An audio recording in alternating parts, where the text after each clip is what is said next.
Olá, telespectadores, Ecologia em Ação, hoje novamente com um programa especial.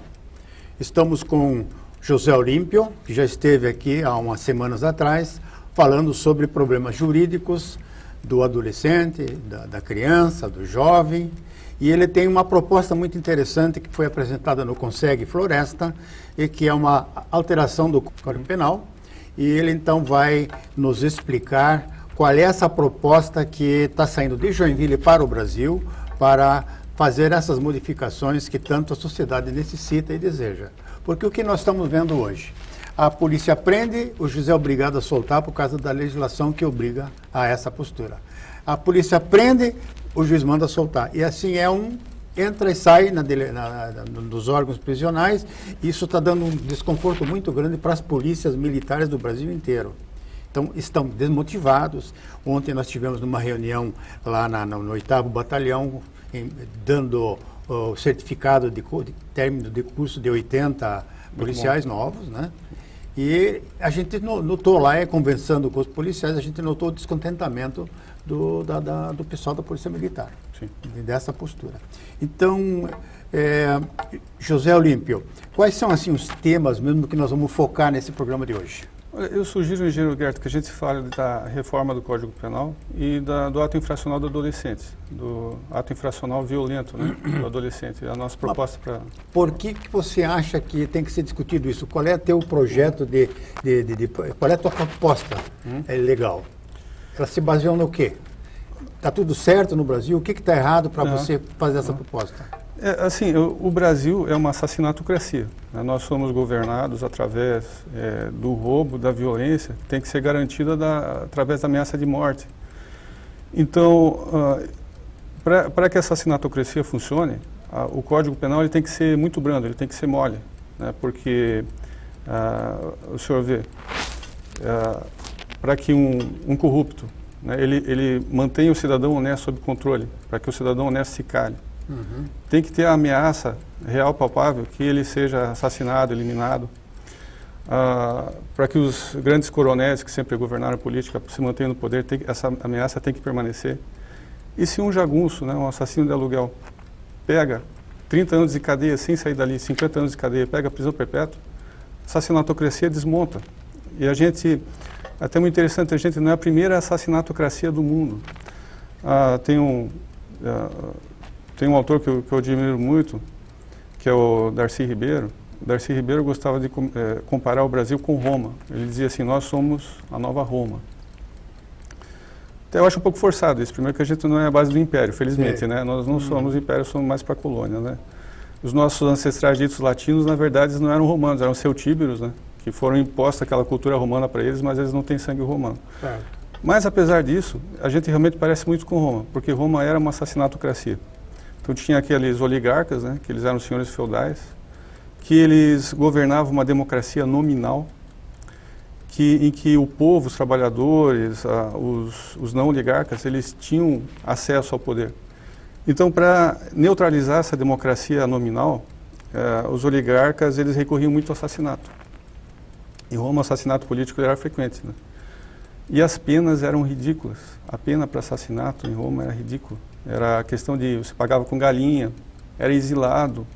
Era igual ao Brasil, basicamente. Então quando aparecia um reformador social, que nem os irmãos Graco, né, que eles tentaram fazer uma reforma agrária na Roma Antiga, eles foram mortos a pauladas, né, e as penas eram brandas para garantir que o assassino depois escapasse impune, né? Então, basicamente o que acontece hoje, né?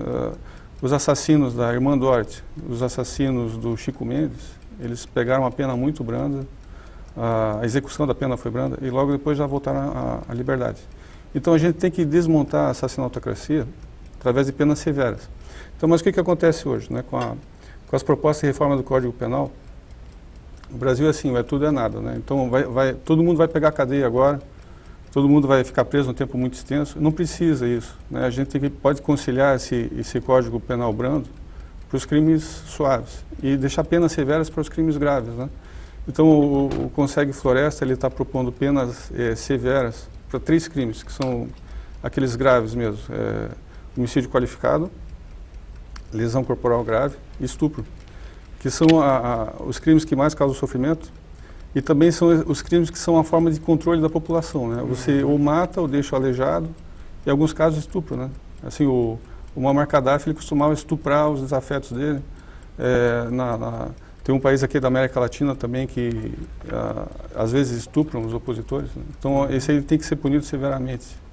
E a gente também tem eu gostaria que depois tu me perguntasse sobre o grau de pena, o grau de prova, desculpa, o grau de prova. E o nível de impunidade, então, é muito grande no Brasil, né? Em função dessa legislação que nós temos. A gente é campeão de assassinato por causa disso. A gente é campeão de assassinato por causa disso.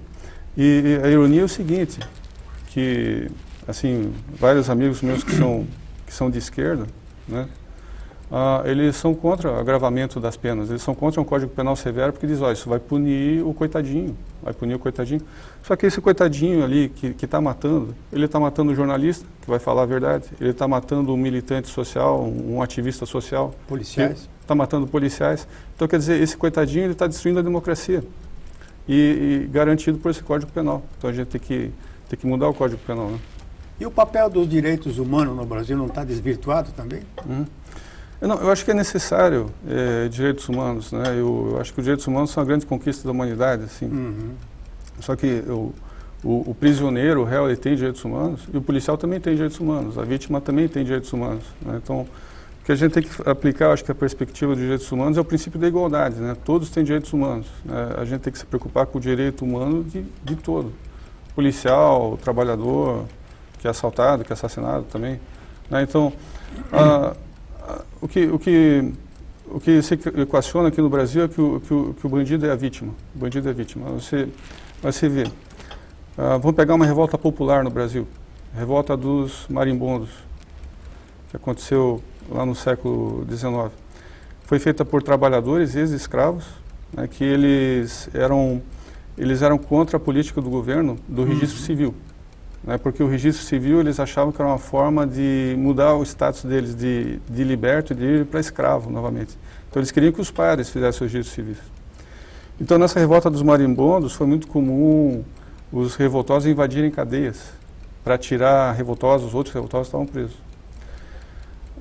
Só que quando os marimbondos lá encontravam criminosos, assassinos, ladrões, eles deixavam preso. Eles só tiravam quem era revoltoso mesmo. Então, quer dizer, aquele povo, que era o povo trabalhador oprimido, eles tinham a noção bem clara que bandido não é revolucionário, bandido tem que estar preso. Né? E aqueles que se consideram revolucionários aqui no Brasil hoje, acham que o bandido é um herói também. Né? Então, infelizmente, se criou essa mentalidade, assim, sabe? Que não serve o interesse de um movimento de esquerda até, né? Porque, na verdade, se você vê assim, se a oligarquia depende do assassinato para se manter, esse Código Penal está bom para ela, né?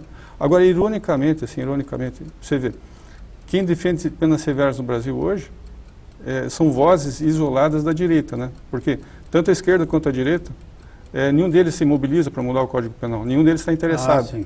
Mas aquelas vozes isoladas que você vê são de direita, né? Apesar do Código Penal ser interesse, na verdade, oligárquico. Né? Veja o que aconteceu com uma votação do afastamento da presidente Dilma e a penalidade que ela recebeu. Ela não recebeu penalidade nenhuma. Ela só foi afastada e mantém todos os direitos de cidadania, apesar de ter sido condenada pela maioria, mais de 2/3 dos senadores, e a pena dela, ela pode continuar até nas próximas eleições, ser funcionária pública, enfim, continuar com todos os seus direitos e seus rendimentos. Sobre a questão da corrupção, tem muita gente que propõe assim penas para a corrupção que sejam mais severas, né? Eu tive uns professores de direito que eles diziam assim, olha, as penas que tem para a corrupção no Brasil já são entre as mais severas do mundo democrático. Seriam nós, assim, eu não sei se é verdade, mas eu aprendi isso na faculdade, pelo menos, assim, né? Agora, o que a gente vê? É que a forma de controle do corrupto, que é matar quem se opõe, tipo assim, no caso do governo, em todos os governos tem assassinatos políticos, tá? Mas vamos falar do caso do PT aqui. Teve um assassinato político, pelo menos um deles, que se tornou, teve uma repercussão internacional, Celso Daniel. Celso Daniel é um político... Celso Daniel lá de Campinas. Do estado de São Paulo, né? Acho que é Santo André, a cidade dele. Ele não quis participar de esquema de corrupção. Né? Coincidentemente, ele foi assassinado. Né? Assim, então, tudo indica que foi uma forma de você eliminar alguém que não quis participar do esquema. Que é por isso que todo mundo se cala. O que aconteceu com o Celso Daniel, na verdade, não é exceção, é regra. Tem muitos casos de assassinatos de políticos honestos no Brasil, principalmente nas cidades, vereadores, né? Isso acontece muito com o vereador, acontece com o prefeito. E você vê pequenas notas nos jornais, tu não vê grandes matérias. Isso é um assunto para grandes matérias, mas você não vê. Assim, o assassinato de jornalistas no Brasil, que é frequente, é altíssimo, você não vê grandes matérias sobre isso. Então existe uma cumplicidade em torno dessa assassinato-cracia, sabe? Todo mundo tem medo. Né? Então, e as pessoas que se rebelam, a gente sabe o que acontece com elas. Né? Funcionário público honesto no Brasil, ele corre risco de 3 coisas, né? Ser chamado de louco, ser assassinado ou inventarem alguma coisa. Eu pedi a conta. Pois é. No meu caso, me chamaram de louco. Eu, com 7 anos de casa, eu pedi a conta que eu não aguentei o roubo, a safadeza. Sim, sim. Porque o Brasil é tocado assim. Então, você vê, como é que um país que é a 8ª economia do mundo, né, e a nossa cidade, que vamos ver a nossa cidade, é uma das cidades mais ricas, de um dos estados mais ricos do Brasil, que é um dos países mais ricos. E a gente, alguns anos atrás, a gente não tinha esgoto na cidade ainda. As ruas todas esburacadas, né? Tu não vê nada na cidade. Isso aqui é para ser o tamanho de um padrão de uma cidade norte-americana, pela riqueza que a gente tem aqui. A gente não tem nada. Para onde vai toda essa riqueza? Como é que se mantém isso tudo oculto? Né? É o que acontece aqui, o que acontece no Brasil inteiro. Né? Então, só que o que acontece, engenheiro? Tem 2 extremos, né, do Código Penal. Norte-americano e brasileiro. O norte-americano, ele sabe que para garantir a liberdade dele, ele tem que ter uma pena severa.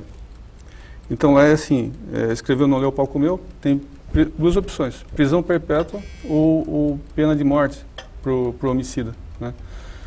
Então, apesar de ser uma população fortemente armada, uma população problemática, o grau de liberdade e segurança que você tem lá é incrível. Né? Qualquer um de nós brasileiros se sente 1000 vezes mais seguros lá do que aqui. Nós terminamos então esse primeiro bloco. Vamos continuar com esse tema. Você trouxe um livro aí para nós. Sim. Vai ler alguma coisa do livro? 2 frases. E vamos então aproveitar essa sua leitura, essa sua informação importante no segundo bloco. Agora daí que nós já voltamos com Ecologia em Ação.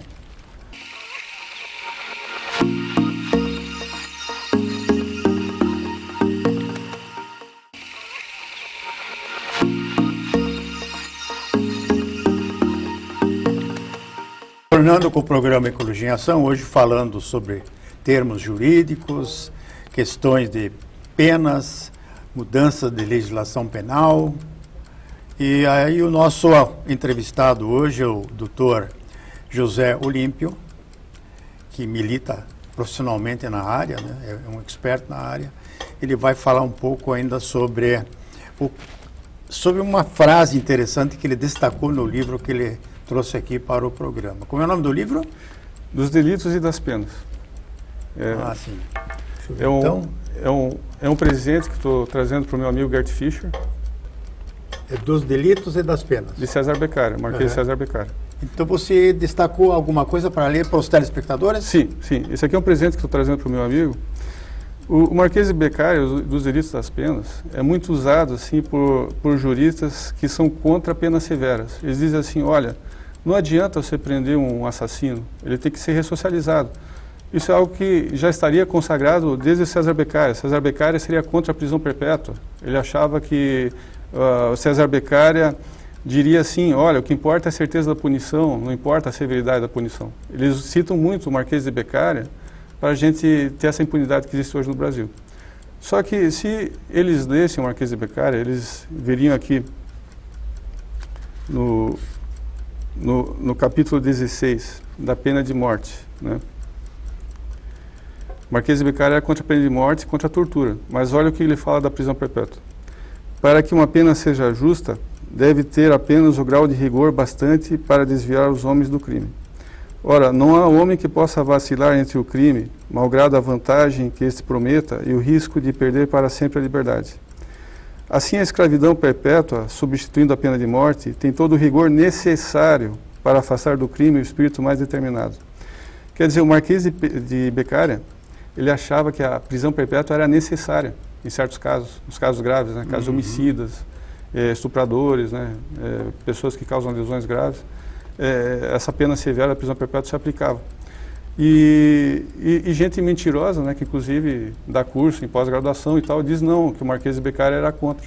Então, agora, essa mentira está desmascarada aqui no seu programa. Oh, beleza. Talvez o primeiro caso no Brasil isso acontecer. Esse livro é seu. Ok, muito obrigado. José Olímpio, o que é grau de prova? Você poderia explicar isso para o telespectador? Sim. É um instituto do direito sueco que a gente adaptou ao direito penal brasileiro para resolver um dilema ético do direito penal que aflige todas as Américas, aqui, desde a América do Norte ao Brasil. Só que a gente resolve esse dilema ético de um jeito diferente, né? Então, o americano, ele sabe, o norte-americano sabe que para garantir a liberdade, o direito à vida dele, o direito de expressão de pensamento, para se garantir contra o poder, contra a assassinato-cracia, o homicida tem que pegar ou duas coisas, ou prisão perpétua ou pena de morte. Lá é assim, matou ou é prisão perpétua ou pena de morte. Mas a questão de violência policial lá já tem um outro caso que, se tu quiser, eu falo. Assim, sabe? Mas eu acho que a violência policial lá é bem menor nos Estados Unidos, justamente por isso, como a lei funciona, o policial não fica maluco. O policial se atém às regras porque ele sabe que vai funcionar. Isso. Aqui o policial fica doido, por quê? Porque nada funciona. Então ele começa a fazer justiça pelas próprias mãos e vira um caos, né? E lá nos Estados Unidos, como ele sabe que vai funcionar, o policial ele segue muito as regras, né? Mas o que acontece lá nos Estados Unidos? Então, como a pena vai ser severa, o homicídio lá é muito baixo em comparação com o Brasil. Porém, é muito comum inocentes pegarem prisão perpétua, inocentes serem condenados à morte. Já tem casos comprovados de 30 inocentes que foram executados e não eram culpados. Aqui no Brasil, esse problema da punição já é tratado de uma forma diferente. Os nossos juízes sabem que a verdade ali da prova do processo é meramente processual, que não tem uma garantia que aquela verdade processual é a verdade real. Então, não existe pena severa no Brasil, porque o juiz pensa assim, algum inocente vai ser destruído se houver uma pena de morte, houver uma prisão perpétua. Então a gente prefere ressocializar todo mundo para que esses inocentes sejam resgatados, né? Então, para conciliar os dois extremos, né, uma América que não tem homicídio quase porque a pena é severa, e aqui uma América que não tem inocentes destruídos, né, relativamente mais, tem um homicídio muito grande, o que a gente faz? A gente faz com que a gravidade da pena seja proporcional, não só à gravidade do crime, mas ao grau de prova apresentado. Então, assim, o nível de probabilidade, sim, que vai aumentando, a pena vai aumentando também. Então, vamos dizer, o grau mínimo, né? Vamos dizer que há duas testemunhas viram o indivíduo X matando o indivíduo Y. Esse é um grau mínimo de prova. Então, a pessoa recebe todos os benefícios da lei como é hoje, né? Progressão de regime e tal. Agora, se além das testemunhas tem perícia, tem indício, tem tudo, vamos dizer que chega ao grau máximo de prova, esse réu pegaria 30 anos de cadeia, sem sair da cadeia, pelo menos. Né? Isso consta na sua proposta de consta, alteração de lei? Consta. Quais são os outros itens assim, importantes que a gente possa relatar aqui no programa? Olha, tem vários ali que a gente fez, né, que foi aprovado pelo nosso Conselho.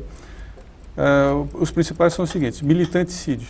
Militanticídio, essa é a palavra que nós vamos tratar aqui agora com o José Olímpio. Que é o assassinato de militantes, que é muito comum no Brasil, é regra, né? Então, assim, ativistas sociais, tanto de esquerda quanto de direita. Nesse embate ali pelo impeachment da Dilma, teve militantes da direita que foram assassinados. Se bem que, via de regra, é o militante de esquerda que é assassinado. Mas no Brasil todo mundo é assassinável, né? Seja da direita ou da esquerda. Então, assassinato de ativistas sociais, assassinato de ecologistas, assassinato de militante de qualquer partido, qualquer movimento, passa a ser homicídio qualificado, nossa proposta. Que essa é uma forma de garantir a democracia. Assassinato de jornalista também. A gente está seguindo uma tendência que já existe no Código Penal, que é agravar as penas, né? Então, a gente começou a perceber que, apesar das mentiras que falam nas faculdades de Direito, que pena severa inibe crime, sim. Então, a Lei Seca diminuiu os acidentes de trânsito, porque as penas ficaram mais severas. A Lei Maria da Penha diminuiu a violência contra a mulher, porque a pena ficou mais severa. E com a base no sucesso da Lei Maria da Penha, criaram o feminicídio. Então, se alguém mata uma mulher por questão de sexismo, já é um crime homicídio qualificado. Isso é muito bom. Então, a questão do policial. Hoje, assassinar policial também já é homicídio qualificado. Antes não era. Então, quer dizer, o legislador, apesar das bobagens que falam nos meios jurídicos, já está percebendo que funciona a lei severa assim. E a gente vai usar isso para garantir a democracia, proteger o militante, proteger ecologista, proteger... Você acha que vai ter recepção essa proposta de mudança de lei? Quais são os canais que nós vamos agora seguir, o que o Consegue do Floresta vai seguir para alcançar os seus objetivos de um sucesso legal? Olha, o primeiro passo foi do nosso Consegue aprovar, né? O segundo passo é você que está dando. Você tem sido um grande promotor dessas ideias, né? Dando espaço para a gente no jornal, porque o sucesso de uma mudança legal, mudança na lei, é basicamente política, porque o direito, ele nasce da política, né? Os legisladores são políticos, eles se importam com os votos, né? Um caso muito visível disso, que direito é política, é a questão do casamento gay. O que a lei do casamento diz? Que o casamento é a união entre um homem e uma mulher, né?